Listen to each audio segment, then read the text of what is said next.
Welcome to qnawire.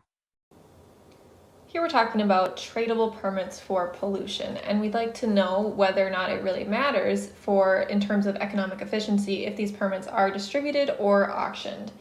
And it does definitely matter here, and what we would typically see is that it would be more economically efficient if the permits were to be auctioned. And this would be more efficient because then the firms are able to bid the price to whatever this particular, say, market price would be within the auction. And so it's going to be more fairly distributed because those firms who can afford to purchase that permit at whatever auction price it would be is going to get it. And so what we see in terms of this economic efficiency is that the permits should be allocated to the firms who need it most, and thus it's going to be the firms who are willing to pay the most for it.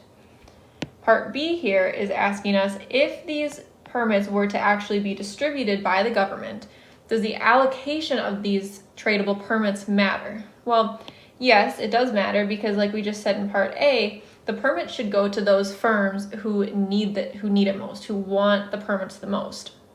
However, but if the government were to just distribute the permits randomly, there's no way to ensure that those firms who need it most are going to get it. However, because this example is talking about tradable permits, we could say that even if these permits were randomly distributed, we could still maybe expect these firms to trade amongst themselves in order to reach a similar outcome in terms of social costs and economic efficiency as if the permits were to be auctioned. So I think in this case, they should be, the allocation does matter in the sense that we want it to go to the firms who need these permits most.